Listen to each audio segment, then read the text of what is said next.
Olá, tudo bem? Eu espero que sim. Meu nome é Jaderson Freitas e hoje, 9 de dezembro, eu selecionei os seguintes destaques para o Notícias do Mundo de Segurança da Informação. América Latina registra 4.000 ataques de ransomware por dia. Ransomware combate aos crimes passa por ter planos B, C e D. E SP Trans confirma ataque cibernético em seus servidores. E eu começo com essa notícia que fala: América Latina registra 4.000 ataques de ransomware por dia. Uma média de 4.000 ataques de ransomware foram registrados por dia na América Latina nos primeiros 8 meses do ano, de acordo com os dados da Kaspersky. Essa quantidade, embora ainda elevada, representa uma queda de 28% em relação ao mesmo período de 2021, e o Brasil está na lista dos países que registraram essa tendência de queda. Para os especialistas da empresa, os criminosos estão focando cada vez mais em ataques direcionados e lucrativos e no desenvolvimento local de ransomware voltados a atacar instituições latino-americanas do setor público e privado. A análise da Kaspersky mostra que os países apresentam tendências diferentes. Apesar das distintas características, os especialistas da empresa reforçam que o cenário atual não significa que a ameaça desapareceu ou que mudanças não podem ocorrer no curto prazo. Outra conclusão do estudo mostra que os criminosos latinos estão criando seus próprios ransomwares e o ShitLocker é o principal destaque dessa tendência. Ganhou o nome do primeiro país que registrou ataques dele em agosto de 2022.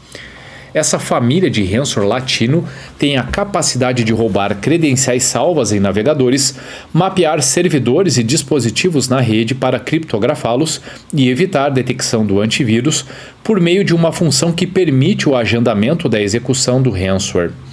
O estudo da Kaspersky detalha a profissionalização dos grupos de ransomware que hoje estão organizados em 4 perfis.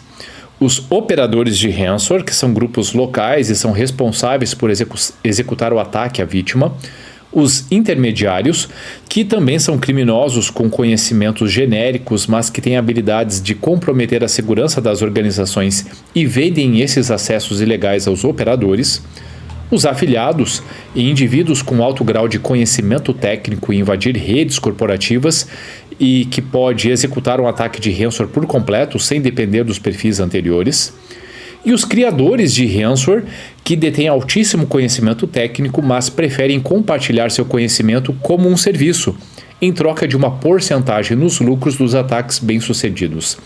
De acordo com a análise da Kaspersky, os donos do malware ficam com 20 ou 30% dos ganhos, enquanto a maior parcela é dividida com quem está mais exposto, sendo que os intermediários são os que mais ganham, em torno de 50%, pois são os responsáveis pela maior parcela do trabalho, ou seja, a invasão. E ainda pegando carona nessa matéria, uma outra diz: ransomware combate aos crimes passa por ter planos B, C e D. O crime cibernético em geral, e o ransomware em particular, nos últimos anos, se tornaram ameaças digitais cotidianas às empresas e governos por todo o mundo. E como reforçado pelos especialistas que discutiram o tema durante o Tech Forum Latam, em Brasília, realizado pela Network Eventos, por mais que surjam promessas milagrosas de proteção, a ATI que entende o risco como inerente bate na mesma tecla. O principal é ter um plano preparado. Thiago Yan, chefe de cibersegurança da Serpro, Alcion Ferreira, chefe de segurança, TI e privacidade da RD Station, e Heitor Faria, CEO da Bacula, discutiram práticas capazes de minimizar os impactos negativos desse tipo de ataque nas organizações. Para os especialistas, talvez seja impossível se prevenir dos ataques, mas é possível frear a sua dimensão. Independentemente do tipo de instituição, privada, pública, grande ou pequena, é fundamental ter um plano de continuidade bem desenhado, que contemple a ordem de relevância dos serviços, que elenque os riscos que precisam ser gerenciados e a prioridade para restabelecimento das funcionalidades. A dúvida não é se o ataque vai acontecer, mas quando. É preciso ter em conta que a segurança nunca é 100% e começar a pensar a forma de trazer proteção. Um plano de continuidade completo, afirma Ferreira da RD Station. Na mesma linha de pensamento, Ian, da Serpro, diz que a segurança é sempre vista como excessiva até o dia que ela é insuficiente. Mas se o ataque é certo, a dúvida é o que fazer para minimizar os estragos. Para os especialistas, o primeiro passo é desenhar um plano de continuidade que preveja processos sólidos de backup, conscientização dos usuários, investimentos adequados e estabelecimento na ordem de ações para o momento em que for necessário recuperar o sistema de um ataque. Ferreira afirma, por exemplo, que fazer um backup é fácil, mas é preciso ter um plano para voltar esse backup. Também é preciso lidar com ambientes legados e imensos volumes de dados, como é o caso da Serpro, fazer com que sejam ao mesmo tempo interoperantes e seguros. Lembrando que cerca de 50% dos órgãos públicos federais não tinham um plano de backup estabelecido até pouco tempo atrás. Faria, da Bacula, afirma que esse processo deve ser arquitetado para ser resiliente, também contra o ransomware. Ele lembra o caso das lojas Renner que mantinham backup em uma máquina virtual que também foi sequestrada. Tudo foi comprometido, inclusive o backup. A saída foi pagar o resgate, recorda, destacando que hoje as melhores práticas prevêem que se faça ao menos um backup na boa e velha fita magnética, prática que teria salvo o poder judiciário de um ataque desse tipo. Para especialistas, esses episódios, para ficar apenas em 2 recentes, mostram que nem sempre a questão financeira influencia as consequências dos desastres. São casos de organizações pública e privada com diferentes capacidades e políticas de investimento. Ian e Ferreira avaliam que muitas vezes a falha pode ser do gestor, que talvez não tenha explicado exatamente o tipo de investimento que precisa ser feito, que por alguma razão deixou uma aquisição ou atualização para mais tarde ou simplesmente não conseguiu demonstrar o ROI de um investimento. Eu tomo muito cuidado ao fazer algumas colocações, algumas inferências, né, sobre aquilo que é falado em fóruns ou ainda compartilhado por profissionais. Eu particularmente não gosto dessas frases prontas, não é uma questão de sim, mas quando. Enfim, eu acho que esse tipo de frase, ela, para algumas pessoas, ela gera um conformismo do tipo, já que vai acontecer, por que eu preciso me esforçar tanto, investir tanto? Para mim, seriam frases que a gente deveria abolir. A verdade, e realmente o que diz a teoria e a prática, é que não existe segurança com um risco zero. Por mais madura que ela tenha, sempre haverá riscos residuais. E nesses riscos residuais, eventualmente, podem se materializar. Ter consciência disso não significa se resignar frente a isso. Quando se fala em estratégia de segurança, eu insisto muito no tripé: proteção, detecção e resposta. Focaram muito na questão de resposta e eu concordo, mas os 3 pontos são importantes. Não é simplesmente... Imagine o seguinte, pessoal, e aí querer de repente indicar... Não, a boa e velha fita magnética. Gente, tem empresas que têm uma realidade completamente digital e completamente em cloud, por exemplo. Então significa que essas empresas não têm condições de criar uma estratégia de backup eficiente que dificulte ou ainda que impeça que seja comprometido essas cópias de segurança? É claro que não. É claro que se tem formas de fazer isso, é preciso pensar como a comunicação ela está configurada, quem pode acessar, como isso se acessa. É possível a partir do comprometimento do ambiente principal. Se chegar ao ambiente de backup, eles estão dentro do mesmo ambiente. Há uma série de perguntas que devem ser feitas para que se elabore uma boa estratégia que funcione.